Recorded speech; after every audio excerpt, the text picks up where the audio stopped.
سے ناشنا ہیں ذوالفقار، ان کی تیسری نسل کو بڑھاپے نے آن لیا، مگر فنا کا خوف انہیں سامنے کھڑے محبوب سے دور کرتا جا رہا۔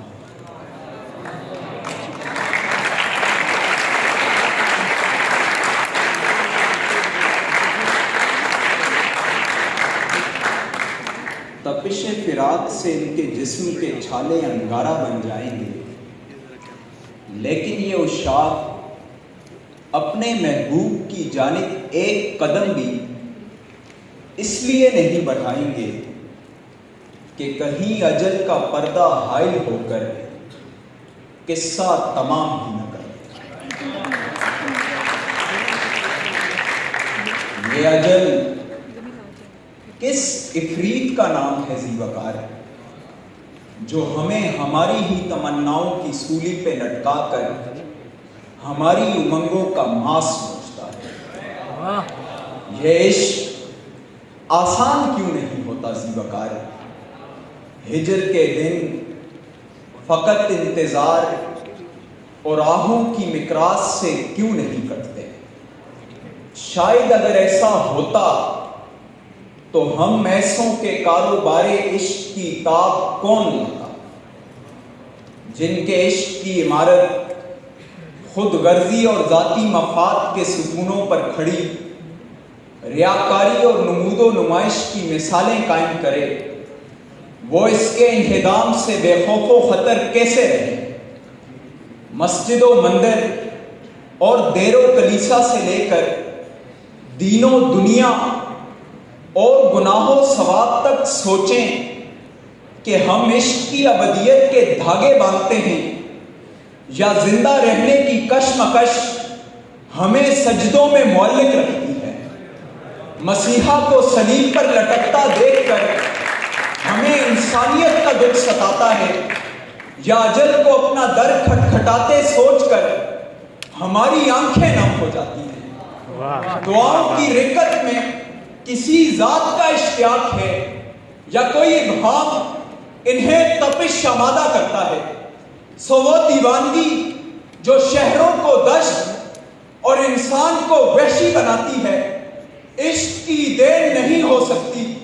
کہ عشق تو حاصل بھی مہذب اور لا حاصل بھی مہذب ہے۔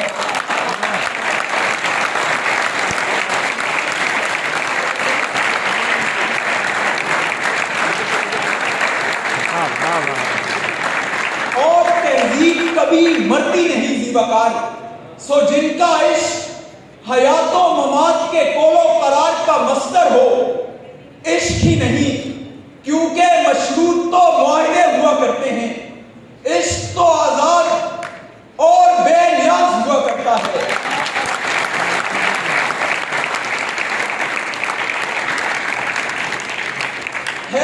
نادانوں نے سمجھا عشق کو بازی فقط جیت جانے کی تمنا اور غمازی فقط، کیا حقیقی کیا مجازی،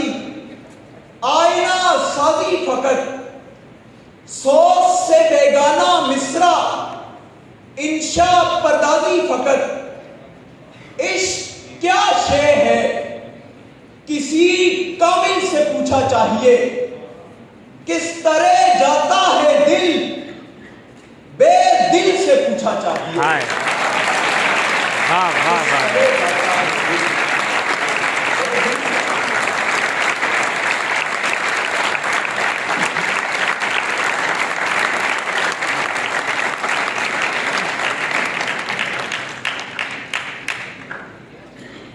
کتنے افسوس کی بات ہے ذوالفقار کہ جن جذبات کو ہم عشق کا نام دیتے ہیں اور پھر اس کے زوال پر اپنا گریہ مانگتے ہیں، وہ جذبات فقط ہمارے نفس کے اڑیل بیل کا ذہنی تلاطم ہے۔ عشق کا چراغ خون کے ایندھن سے جلتا ہے ذوالفقار، اور خون جاویدانی کا اختیار ہے۔ جن کے اپنے گھروں کے چولہے اوروں کے شکموں کی آگ سے جلتے ہوں، جن کا اپنا فردوس اوروں کے جہنم کی مستعار اینٹوں پر استوار ہو، اور جن کے ساز عشرت کے ہر ایک تار کے ساتھ کتنے ہی معصوموں اور لاچاروں کی صدائے گریہ لگتی ہو، وہ عشق کے چراغ کو لہو سے سینچنے کی بات کیسے کر سکتے ہیں زیباکار؟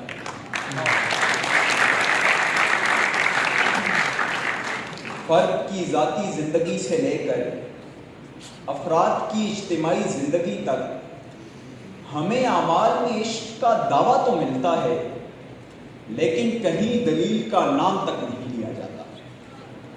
درس و تدریس کو پیشہ پیغمبری کہنے والے استاذ کس ورثے کی حفاظت پر مامور ہوتے ہیں جب وہ متن کی بجائے امدادی مواد کی کنجی سے طلبہ کو چور دروازے کھول کر دیتے ہیں۔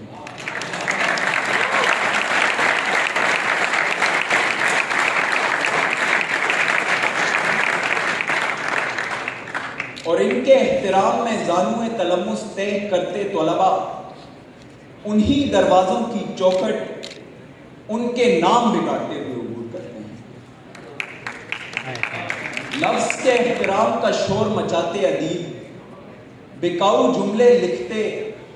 اور بازاری مصرے کہتے وقت اس کی حرمت کا پاس کیوں بھول جاتے ہیں؟ بچوں کو محبت کی اجازت کا وعدہ کرنے والے بیٹی کی پیدائش پر کس فکر میں آنسو بہاتے ہیں؟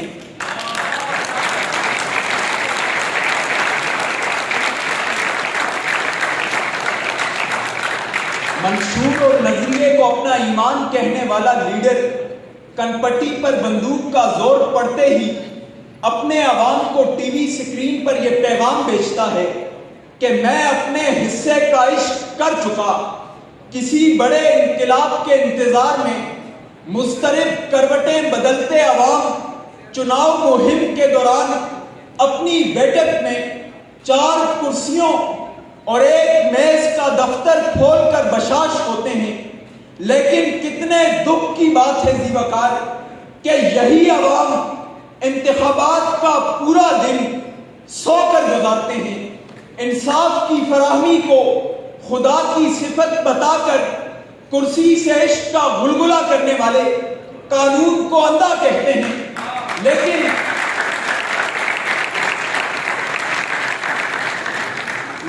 غیر جمہوری قوتوں کا خیر مقدم کرنے کے لیے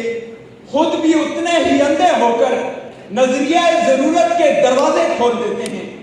خدا اور رسول کی قسم اٹھا کر اشیاء فروخت کرنے والا تاجر مذہب سے اپنے عشق کو سچا کہے گا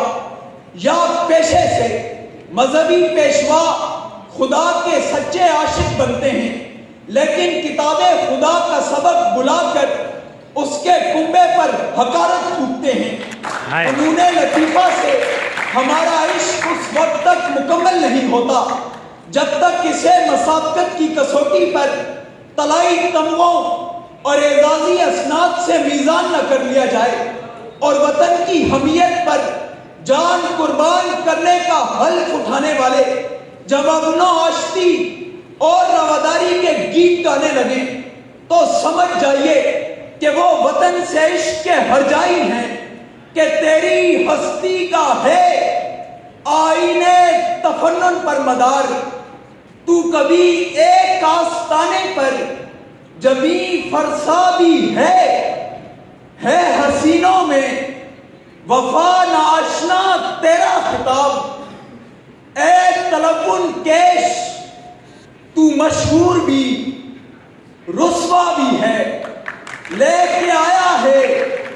جہاں میں عادت سیماب تو، تیری بیتابی کے صدقے ہے عجب بیتاب تو،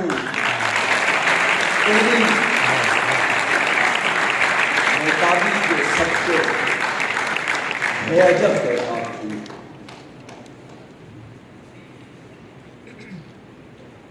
عشق الوہی کنایا ہے زیباکار، یہ زوال اور جاویدانی کی بحث سے اتنا ہی آزاد ہے جتنی الوہیت خود میں آزاد ہے۔ یہ اپنی عظمت اور بزرگی کے تخت پر ہمارے لیے بے نقاب ہوتا ہے اور ہم اسی کے نام پر اس کا دامن دامدار کرتے ہیں اور اس کے سر سے پاکیزگی کا تاج اتار لیتے ہیں۔ پھر اس کی مثال اس شاعر کی سی رہ جاتی ہے جو اپنے ہی وطن میں بے وطن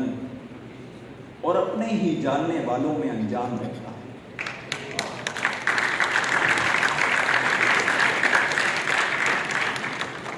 المیہ یہ ہے ذی وقار کہ لوگ اس کنائے کو سمجھنے کی بجائے اپنی اپنی نفسانیت کو اس کی مختلف صورتوں میں ملفوف کر دیتے ہیں۔ محنت اور کار مسلسل کے خنجر سے غربت کا سر قلم کرنے کی بجائے خالی معدوں اور بھوکے شکموں کے ساتھ سجدوں پر قناعت کرتے ہیں اور اسے دین اور خدا کے عشق کا نام دیتے ہیں۔ ایک دوسرے کو قتل کرتے، عمارتوں کو ڈھاتے، گھروں کو آگ لگا دیتے ہیں اور اسے جذبہ حب الوطنی کہتے ہیں۔ پرائے جسموں پر طمانیت پاتے اور حصے لمس آزماتے ہیں اور اسے حسن و عشق سے تعبیر کرتے ہیں۔ نحیف و لاچار اور بے بس مخلوق کے حقوق کو چلتے اور دھنوان کو نوازتے ہیں اور اسے قانون سے موسوم کرتے ہیں۔ سو ذی وقار ہمارے عشق کی روح بیمار اور جسم اپاہج ہے۔ یہ یا تو اندھا عشق ہے جو انسان کے حال کو اس کے اسلاف کے ماضی سے جکڑے رکھتا ہے اور اس کے نفس کو رواجی پابندیوں کا اسیر کر کے اسے پرانی روحوں کے لیے نیا جسم اور بوسیدہ ہڈیوں کے لیے ایک کلی شدہ قبر بنا دیتا ہے، یا پھر گونگا عشق جو مرد کو اس عورت کے دامن سے باندھ لیتا ہے جس سے وہ نفرت کرتا ہو، یا عورت کے جسم کو اس شوہر کے بستر سے وابستہ کر لیتا ہے جس سے وہ تمام عمر بیزار رہتی ہو، یا پھر لنگڑا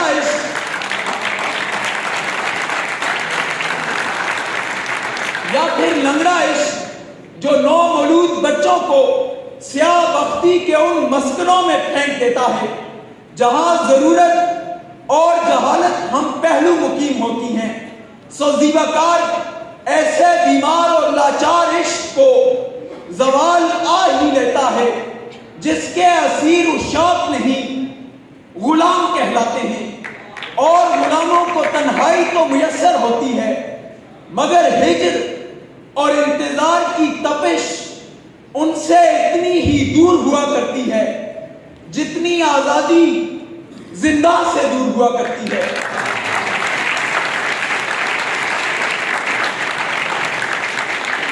کہ صدر علی وقار